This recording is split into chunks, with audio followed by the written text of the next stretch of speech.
Hello students. इससे पिछले video में हमने सांद्रता और सांद्रता को व्यक्त करने के लिए तीन सूत्र और उनसे संबंधित आंकिक प्रश्नों के बारे में चर्चा की थी। अब इस वीडियो में हम जो हमारा अध्याय है, क्या हमारे आसपास के पदार्थ शुद्ध हैं, इसके बचे हुए टॉपिक्स को कवर करेंगे और इसी वीडियो में लेसन समाप्त हो जाएगा। तो इसमें एक टॉपिक है विलेयता, सॉल्युबिलिटी। तो विलेयता यानी जैसे कि पानी में चीनी घोला गया, तो चीनी जो घुल रही है उसकी विलेयता क्या है, यानी किस आधार पर घुल रही है।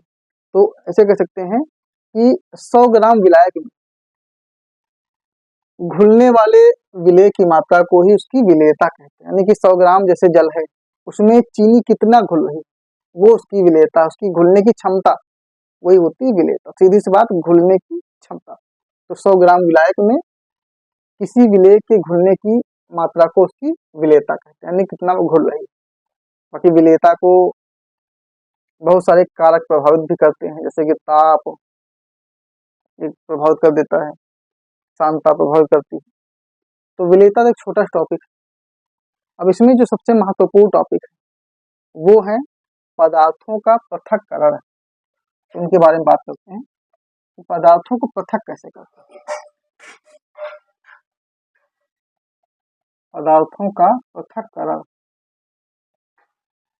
अलगाव, अलग करने के तरीके। तो इसमें बहुत सारे तरीके होते हैं जिनसे हम, जैसे कि विलयन है, अब विलयन में दो या दो से अधिक पदार्थ मिले हुए, उनको अलग करना है, तो इनके बहुत सारे तरीके होते हैं। तो कुछ प्रक्रियाओं पर ध्यान देते हैं, जैसे कि एक है चुंबक द्वारा। चुंबक द्वारा ये पृथक्करण तरीका है।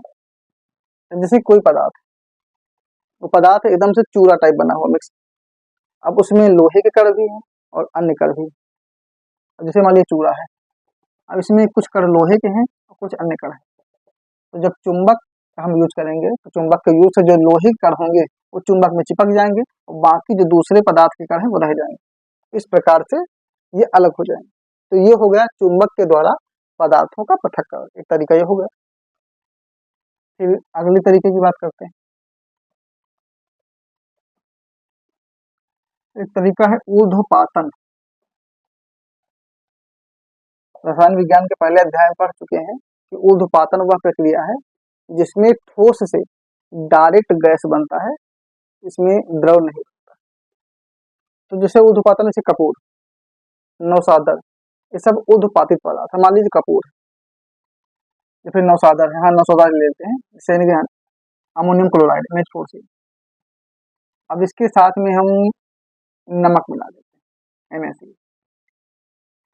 अब दोनों को मिला दी, अब मिलाने के बाद जब हम इसको गर्म करेंगे, जलाएंगे, तो क्या हो, जो नौसादर होगा ये भी ठोस अवस्था में, नमक भी ठोस अवस्था में।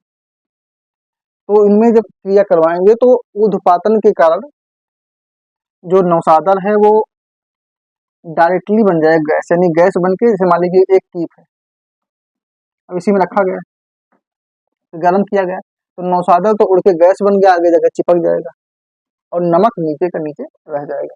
इस प्रकार से नमक और नौसादर अलग अलग हो जाए। तो ऊर्ध्वपातन है जिसके द्वारा ऐसा हो जाता है। ऐसा इसलिए हुआ क्योंकि ये जो नौसादर अगर ये गल के पानी बनता तो समस्या थी, लेकिन ये द्रव न बन के डायरेक्टली गैस बन गया, तो ये तो उड़ के ऊपर चला गया और नमक नीचे रह गया, क्योंकि नमक तो गैस बनने से रहा। तो एक ऊर्ध्वपातन तरीका हो गया। और भी तरीका है वाष्पीकरण। वाष्पीकरण के द्वारा अलग अलग कर सकते हैं। वाष्पीकरण समझते हैं, वह प्रक्रिया है जिसमें द्रव अवस्था गैसीय अवस्था में परिवर्तित हो जाती है। अब जैसे इसके लिए उदाहरण सीधे से ले लेते हैं शरबत, इसमें नमक और जल है। अभी शरबत है, इसमें नमक और जल मिला। जब वाष्पीकरण करेंगे तो वाष्पीकरण में क्या है, जो जल है, जल वाष्पित होता है, नमक वाष्पित नहीं होता है। तो जब वाष्पीकरण होगा तो जो जल होगा वो वाष्प बन के ऊपर चला जाएगा, लेकिन जो नमक के कण हो नीचे रह जाएंगे। इस प्रकार से हम जल से नमक को अलग कर लेते हैं। तो ये वाष्पीकरण तरीका हो गया, यानी यहाँ भी पदार्थ को अलग किया जाता है। एक तरीका हो गया निस्यंदन द्वारा। निस्यंदन ऊर्ध्वपातन द्वारा वाष्पीकरण द्वारा और निस्यंदन द्वारा। निस्यंदन एक प्रकार से छानने वाली प्रक्रिया, उसमें क्या ऐसे विलेय और विलायक हैं, तो उनको एक फिल्टर के द्वारा, जैसे मानिए बीच में फिल्टर लगा दिए, अब फिल्टर के द्वारा विलेय विलायक को छान लिया गया। जैसे कि नमक और जल है, तो कोई पदार्थ है, कोई बड़े कण जैसे मान लेते हैं, जैसे जल है, जल में रेत है, बड़े बड़े कण है, अब छन्नी के द्वारा छाने तो क्या हुआ, जो जल था वो तो नीचे चला, लेकिन जो रेत के कण थे वो ऊपर ही रह गए।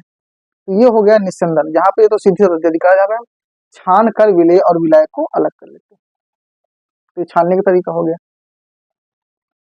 और भी तरीके होते हैं पदार्थों को अलग करने के, जैसे एक तरीका है क्रिस्टलीकरण।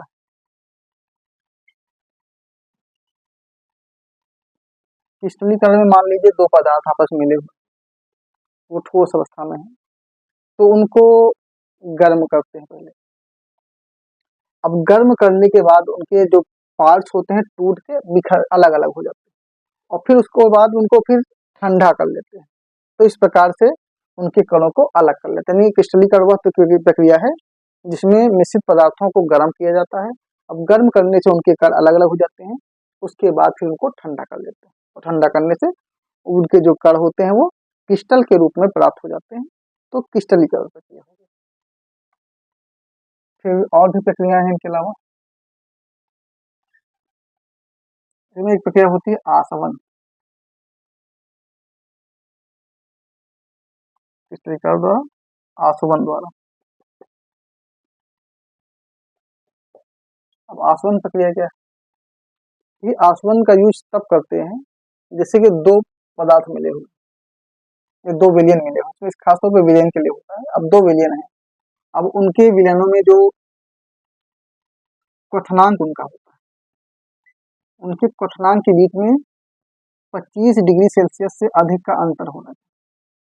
जैसे कि जल है, अब जल का क्वथनांक 100 डिग्री सेल्सियस, मान लीजिए अगर हमने जल लिया तो उसका क्वथनांक है 100 डिग्री सेल्सियस। दूसरी तरफ कोई ऐसा पदार्थ ले लिया जिसका क्वथनांक 60 डिग्री सेल्सियस है, अब बीच में अंतर हो गया 40 डिग्री। तो क्या बताया कि दो ऐसे विलयन जो आपस में घुले हुए हैं, उनके क्वथनांकों में 25 डिग्री सेल्सियस से अधिक अंतर है, अब उन्हें अलग करना। तो विलयन से विलयन को अलग अलग करना तो आसान है, बाकी इन तरीकों से अलग कर लिया, लेकिन हम सोचे कि हम कि दो विलयन हैं उनमें से हम इस तरीके से अलग कर ले, तो इनमें से कोई भी तरीका वहां पे काम नहीं आएगा, क्योंकि दोनों के दोनों विलयन हैं। तो उनको अलग करने के लिए आसवन टेक्निक यूज करते हैं। इसमें क्या करते हैं, इसमें पूरा एक सेटअप होता है, यानी कि प्रयोगशाला में जो सेटअप होता है, जिसमें कि पूरा स्टैंड रहेगा, बर्नर रहेगा, उस पर परखनली लगाएंगे, पूरा सेटअप बना देते हैं, थर्मामीटर भी लगा होता है। अब उसमें क्या करेंगे, जो पदार्थ मिले हुए यहाँ, जैसे मेरे बर्नर है, इसमें माली परखनली में उस पदार्थ को डाल दिया गया, जो पदार्थ हमें करना है, तो हिसाब से नहीं बना चित्र। जैसे बर्नर है, इस पे गर्म कर रहे हैं, तो यहाँ पे फ्लास्क भी ले लेते हैं, और ये कि धातु ऐसे रफली समझ लेते हैं, तो यहाँ से क्या किया, गर्म कर रहे हैं, तो इसमें वो दोनों विलयन मिले हुए। अब जिनको गर्म करेंगे, तो गर्म करने के बाद ये भाप के रूप में ऊपर जाएंगे, फिर जाने के बाद यहाँ पे संघनन करते हैं, संघनन के दौर को ठंडा करते हैं। और संघनन जानते हुआ प्रक्रिया है जिसमें गैस अवस्था द्रव अवस्था में बदलती है। तो यहाँ पर हमने गर्म किया, क्वथन किया, तो उससे क्या हुआ कि जो द्रव अवस्था थी वो गैस अवस्था में कन्वर्ट हुई। अब उसके बाद जब संघनन करेंगे तो गैस अवस्था वापस जलीय अवस्था में कन्वर्ट होगी। इस प्रकार से जो एक पदार्थ था वो ऊपर ऐसे बूंदों के रूप में चिपक जाएगा और दूसरा अलग हो जाएगा। तो ये होती है आसवन विधि, जिसमें पदार्थ को पहले गर्म करते हैं, गर्म करके उसको वाष्पित कर लेते हैं, वाष्पित करने के बाद फिर संघनन द्वारा फिर से ठंडा करके उसको वापस द्रव अवस्था में ले आते हैं। इस प्रकार से दो पदार्थों को, दो विलयनों को अलग कर लिया जाता है, तो ये आसवन है। ऐसा ही एक होता है प्रभाजी आसवन, प्रभाजी आसवन द्वारा, ये सेम टेक्निक है, बस इसमें फर्क ये है कि जो आसवन था उसमें विलयनों में कंडीशन ये थी कि दोनों विलयनों के बीच में जो क्वथनांक का अंतर है वो 25 डिग्री सेल्सियस होना चाहिए। लेकिन कुछ ऐसे भी विलयन होंगे जिनमें अंतर 25 डिग्री सेल्सियस भी कम हो सकता है, 10 से 5% अंतर हो। जैसे मान लीजिए किसी का 100 डिग्री सेल्सियस है, किसी का 90 डिग्री सेल्सियस है। अब इनके बीच में अंतर कम है। अब इनको आसवन विधि द्वारा करना थोड़ा कठिन काम हो जाता है, तो उसके लिए प्रभाजी आसवन विधि का यूज करते हैं, जिसमें इसी तरह से बर्नर से गर्म करेंगे, उसमें गैसें मिक्स होंगी, फिर उनका वाष्पन होगा।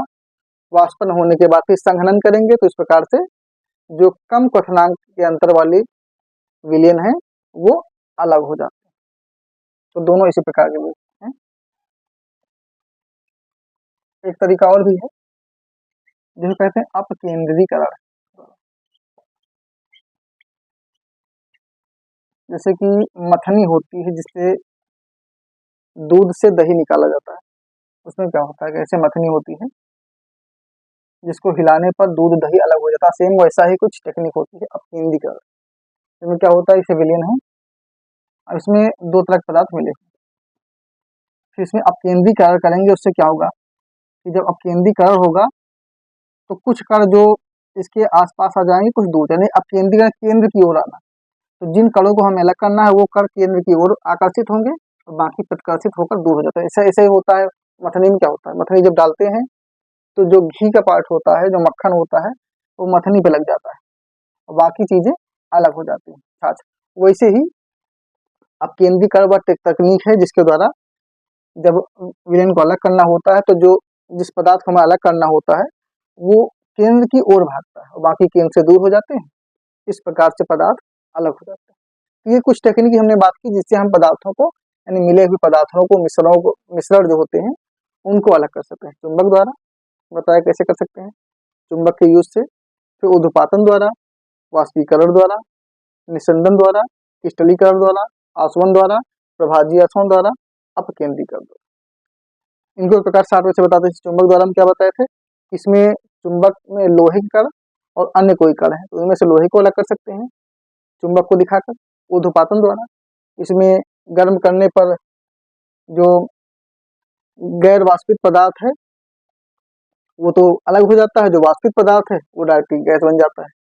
वाष्पीकरण में इसमें वैसे होता है कि जो वाष्पित पदार्थ है वो वाष्प बन जाता है, जो अवाष्पित पदार्थ है वो अलग हो जाता है। निस्यंदन में छान कर अलग कर लेते हैं। क्रिस्टलीकरण में पहले गर्म करते हैं फिर ठंडा करते हैं।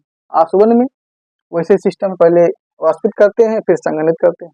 प्रभाजी आसवन में भी वाष्पित करके संघनित करते हैं। और अब केंद्रीकरण में इसमें पदार्थों को केंद्र की ओर खींच लेते हैं। तो ये हो गया पदार्थों का पृथक्करण। तो इसमें तो हमने ये पढ़ लिया कि ठोस पदार्थों को कैसे अलग कर सकते हैं और द्रव पदार्थों को कैसे अलग कर सकते हैं। लेकिन एक चीज अभी बच रही है, गैस, यानी जिससे वायु, हवा है। अब हवा में गैसों का मिश्रण है, उसमें ठोस द्रव तो है नहीं। अब हमें अगर गैस को अलग करना है तो उसके लिए क्या करें, तो इसमें दो बातें हुई हैं, इसमें ठोस हुआ है और द्रव हुआ है। ठोस द्रव को अलग करने का तरीका पढ़ चुके हैं, अब पढ़ना है गैसों को अलग करने का तरीका, यानी गैसों का पृथक्करण।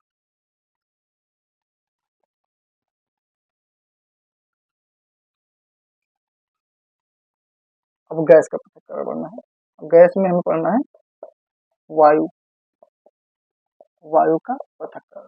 जैसे गैस, अब वायु आ गई में हवा, तो जो वायु है, वायु में कई सारी गैसें होते हैं जैसे जानते हो, जिसमें नाइट्रोजन होती है, ऑक्सीजन, कार्बन डाइऑक्साइड, आर्गन और कुछ अन्य गैसें होती हैं। जो मुख्य गैसें हैं वो यही होती हैं। अब इन्हें हमें अलग करना है, तो अलग करने के लिए किससे यूज करते हैं, तो इसमें क्या करेंगे, जैसे वायु,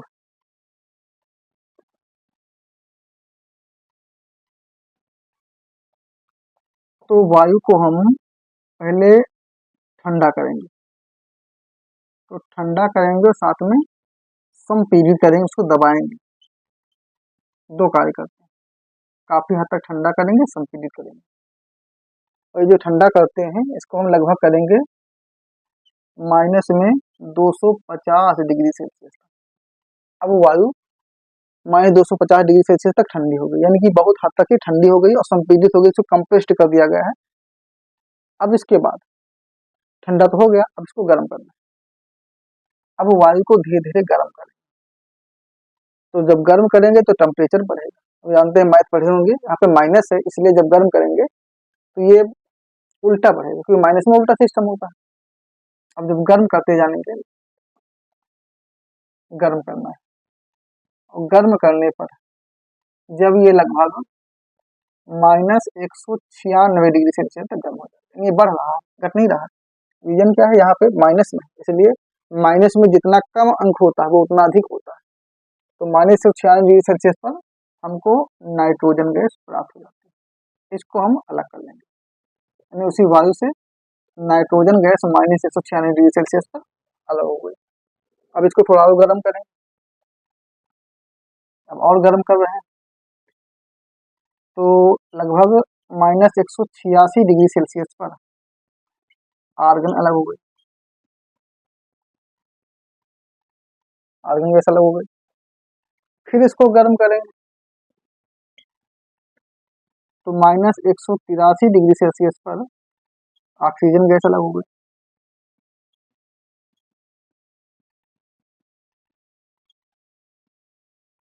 और गर्म करते हैं